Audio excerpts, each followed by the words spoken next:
6:38. I'm watching you this time. Why I'm not going to the jump Vulture. I next didn't do time. anything. Sure. So you were talking about his talons or his feet. So why are they white? You really want me to talk about this on live TV? It's kind of gross. I'll tell you why. Because birds can't sweat. So unlike us, when they're hot, they can't sweat, so they pant. However, this guy is he's a little bit smarter. He's come up with a different way to cool down. He poops down his own legs. Oh, I know. I wasn't expecting I'm sorry, that I had to answer. say it, but there's a reason for that, because when he does that down his legs, the wind blows across it and cools him down, just like when you get out of the swimming pool. Even if it's 100 degrees outside, that evaporation is going to cool you down. Well, it works the same way, only it uses his waste. But it gets even better because their waste is very acidic, and so it actually kills the bacteria on his legs, because when he stands on a carcass to eat it, he gets guts and blood on his legs, so that poo helps to keep the bacteria off his legs. He's a highly efficient machine. He is a highly efficient machine, and they get a bad rap. I have no idea why that is. But I'll tell you what, have you seen these guys fly? I was talking about that earlier. They are at masters at flight. And what they've really learned to do is really take advantage of the environment and the thermals. And so that's why you see them on the rims so much, because obviously that wind hits those rims, goes up.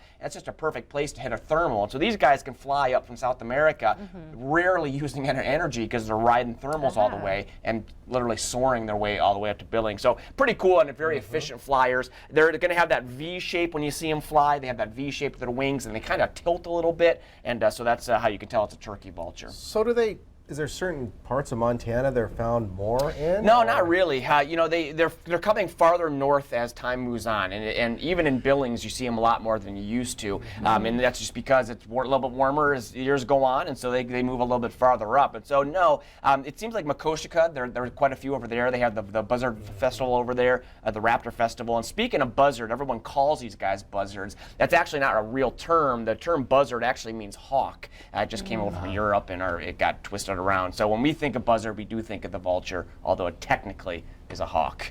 I'm a knowledgeable man. You are. I tell you what. But good little weight to this guy. I mean, he's, I don't know what he was, about maybe 6-7 pounds. And so it gets, a little guy like me, it gets heavy. No, he's about as big as it's going to get. Females might be a little bit bigger in size, and most birds of prey, the females are bigger and badder and meaner. No comment.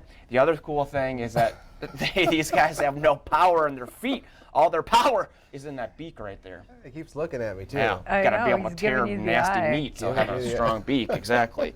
And then you can see that beautiful wingspan that we were talking about earlier. And there he goes. Oh, that's a breeze. I feel the breeze. Woo!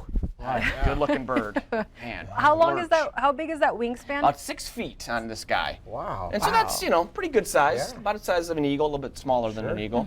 Oh. Amazing. Yeah, really Thank you so much, Oh my Jeff. gosh, always a pleasure. We appreciate You it betcha. greatly. He's For a now. show-off, too. He is a show-off. He's a ham. You're talking about Lurch, right? Yeah. Not Russell.